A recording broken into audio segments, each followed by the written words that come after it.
لري.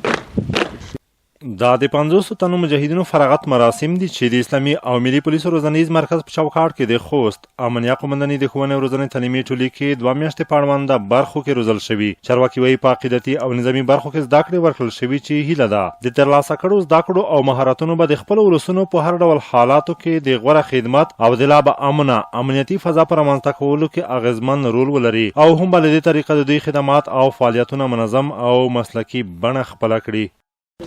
په دې کې 9.5 مجاهدین منګه په تاکتیکي تخنیکي د پولیس تخنیک په دې دغه کې منګه په دې 2 کالو کې فراغت لرو مسلکي یعنی موږ داسې پولیس تربیه کړي دي چې هغه د دې ولس د عنعناتو باندې موږ پوهه کړي دي چې افغان ولس سره مشرانو سره څنګه خوی وشي کشرانو سره څنګه خوی وشي او مخالفو خلکو سره کم خلک چې مخالف دي هغوی سره څنګه برخورد وشي.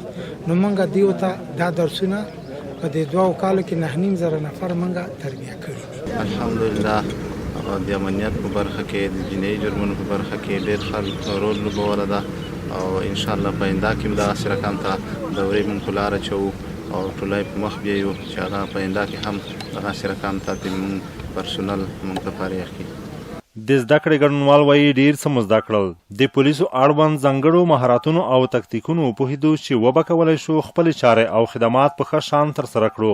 ام رحمان ولی ریحان تقریبا موږ 2 میاشتې دلته راغلي یو د خود په 23 تاریخ تقریبا دلته 2 میاشتې ووته چې موږ ته په دې 2 میاشتې کې ډېر تدریس راکړو استادانو لخوا او په دې برخه کې د جمع نظام په برخه کې د عقیدتي په برخه کې او نور داسې مزاجي لکه سوال مزید زده کړه او تکتیکي پولیس او داسې نور زده کړې موږ وکړې چې په دې زده کړې کې موږ ډېر اصول او قواعد زده کړل.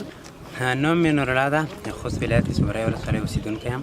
موږ دلته په بېلابېله برخو کې تدریسونه وکړل لکه جمع نظام په برخه کې صنفي مضامینو کې انجینري برخه وه پولیسي تکتیک و او داسې طب برخه وه او داسې عقیدتي برخه وه. موږ اوس الحمدلله په ډېر څه پوه شو.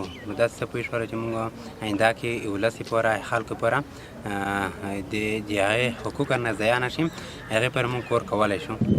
ما په خپل مضامینو کې لکه لومړنۍ طبي مرستې د جنایي جرمونو سره د مبارزې په برخه کې اداري فساد سره مبارزه او مخدراتو سره مبارزه هم داخل ته حقوق پولیس دا مضامین ما په ښه توګه تدریس کړل.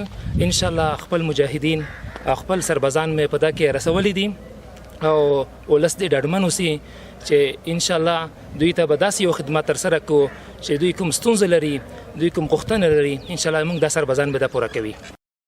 هیره د نوي سیدیا تعلیمي مرکز څخه دا 4مه دوره ده د مجاهدینو چې په مسلکي زده کړو سمبالیږي. چارواکو لا هم ډاډ څرګند کړ چې دې برخې ته اسلامي امارت ځانګړی پام لري او دا چاره به ورځ تر بلې لا پراختیا مومي.